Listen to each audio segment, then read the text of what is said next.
Hey guys, there have been tremendous changes to the game in Prior Nexus, and there are 5, actually a few more units that I really think you should consider adding to your list now. So without further ado, let's dive right in. First are the pair of Repulsor and Impulsor. Of course, we know transports have always been quite a competitive thing just because of how they allow us to interact with our opponent, or shall I say don't allow our opponent to interact with units inside, also give us extra movement when we disembark, and etc. So when transports get any kinds of buffs, it is almost always going to make them much more desirable as a part of a list. So the buffs that we have received are the Repulsor now costs less, so it costs only 180 points, and also can hold 14 models, which is very important, as we will see later. Repulsor can now hold 7 models, which is also great. The huge change for both. From Repulsor, it means that it can hold a full 6-man unit of infantry plus a character, finally. So we can have a 6-man unit of Blade Guard with a Chaplain or a Captain inside the Impulsor, or we can do a 5-man unit with 2 leaders, which is much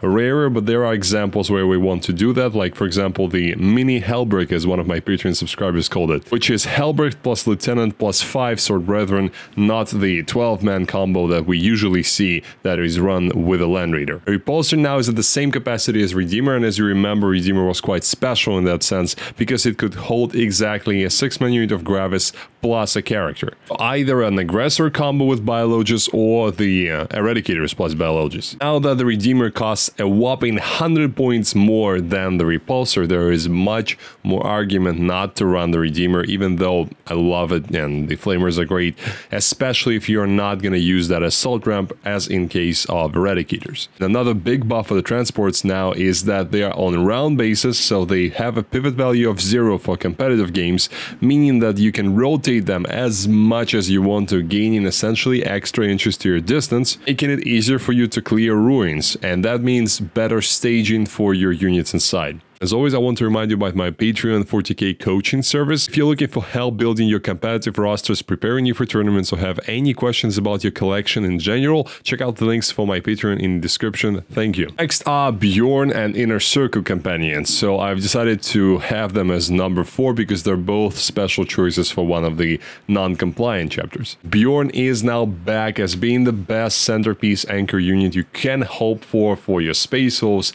He was that actually in 9th edition for the Dreadnoughts because he used to give out an aura of reroll once to hit as a captain. He is a captain. So you could have a character Dreadnought which was untargetable and also provided a reroll aura and could have jumped out at any moment onto your opponent when necessary. Obviously no longer the case. You can target Bjorn without any problems. However, it is still very hard to kill him because he is toughness 9, 2+ save, 5+ feel no pain, and half damage. The reason why he is so good now as the anchor unit is not because he's durable or the fact that he is pretty good in close combat, it's because of his new ability that he has. He used to have the old Vect ability that allowed him to once per game make one of the stratagems that your opponent uses more expensive from the second use. Now it's a 12-inch aura for all strats that are used within 12 inches of him, cost +1 to the CP. That obviously is very powerful. Imagine trying to charge a line of Space Wolves and any stratagem you use, be it +1 to wound or feel no pain you might have, or even a CP reroll,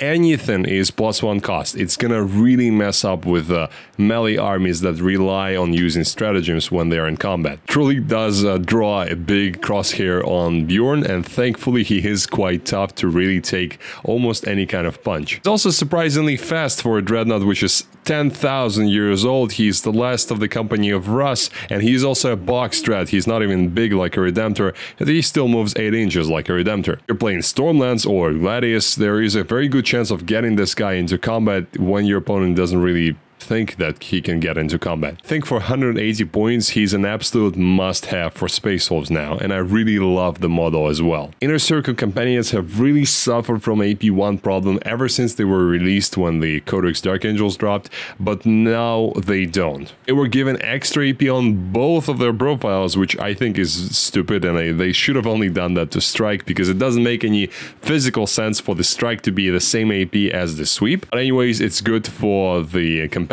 because now their 5 attack, sweep profile is absolutely crazy. Consider that they can also get +1 to wound from the valid objective and also full rerolls to wound on the valid objective, and then each guy has 5 attacks that strength 6 AP 2 damage 1 with sustain 2. So that is just an incredible amount of hits on the target with full rerolls to wound and +1 to wound. This is going to mess up almost any target whatsoever. With just +1 to wound without full rerolls to wound, you're gonna do about 10 damage to a Redemptor Dreadnought with this profile. Azrael, I think, is the perfect leader for them because he provides sustain 1 for the first profile as well, and most importantly, he gives them 4+ invulnerable save. Their problem, in my opinion, is that they are essentially 3 wounds Terminators that don't have toughness 5, they don't have 2+ save, and they don't have, most importantly, 4+ invulnerable save. So any kind of damage 3 attack is going to just push right through them. They're not that cheap. They're pretty cheap at the same cost as Blade Guard, but 180 points for 6 guys is not something to scoff at. All in all, very good unit now. If you're gonna run them in Impulsor with Azrael, I think they are very, very good and almost, I could say, a must-have. Also get +1 to hit against all character units, so it doesn't need to be a solo character, it can be any unit that has a leader in it, and -1 to hit against any attacks, shooting or melee, which makes them tougher than Blade Guard when they have Azrael in unit. Also have OC2 for some reason, even though Blade Guard, which are almost the same unit and the same idea, are OC1, so a 6-man unit will actually have 12 OC. So if you're playing Dark Angels, I see no reason why you would not run at least 6 of these guys, maybe even more.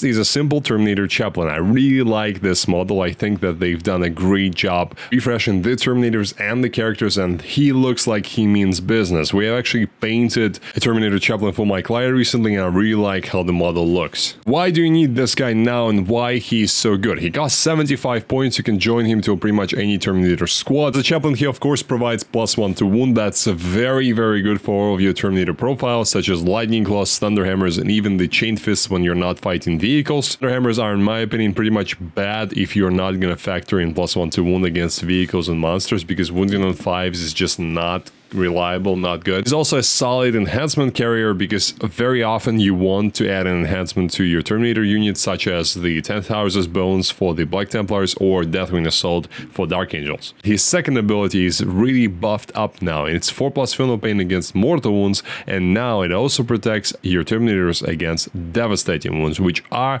the most painful kind of way to lose your Terminators. Because before that, you can have cover, you can have Armor of Contempt, you can have 4+ invulnerable save at least. Devastating wounds pass through all that, and 4+ Feel No Pain against them is a very powerful boon. Believe me, as a Grey Knights player, they are really nasty, so you don't want to be cut out in the open when devastating wound guns, especially damage 3 ones, are shooting and you have no Feel No Pain protection against that whatsoever. Place number 2 are Gilliman and Lion. Both have been massively buffed by the change to the rules rule, where you can now move these guys through ruins. And it's a very, very powerful change because they are very good in combat. It is pretty easy now to stage them behind ruins in order to charge from an advantageous position without being exposed to enemy fire, because yes, they do get blown up when they're within 3 inches of infantry units from their own army. However, it's just blown up, so you can actually be shot when your opponent's guns get close.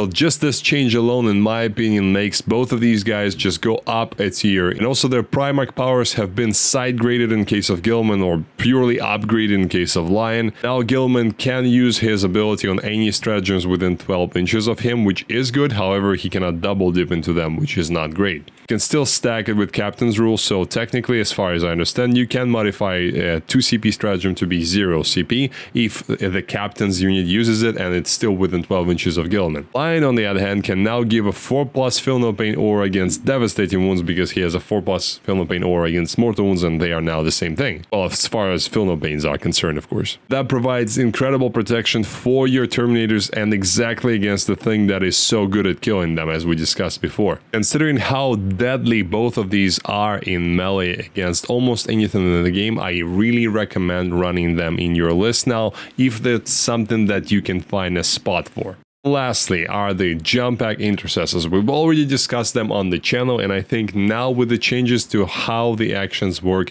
they are pretty much a must-have for any Space Marine list. I think a lot of people are actually missing out on how important Assault Intercessors with Jump Packs are, because yes, Scouts are very good, they have their Infiltrate and the Scout ability to compensate for the lack of mobility. However, once you deploy them, they are pretty much stuck in the place of the board where they are, where Jump Pack Intercessors, they can move around, so they can get to a place where you need to do an action. You can get out of dodge if a part of the board becomes very dangerous for them, or on the other hand, you can actually move those 12 inches and charge something, and they are much better in combat than the Scouts. They have their Mortal Wounds ability, they have 4 Chainswords and a Power Fist. Much better, much more dangerous, and the price difference is only 15 points. As I've discussed in one of my other videos, I think the best optimal combo of chaff or skirmish units in your Space Marine list are now 1 battle line unit of your choice. It can be regular intercessors or assault intercessors, 2 units of Jump Pack Intercessors to A, hunt for enemy chaff, and B, do actions when you have that card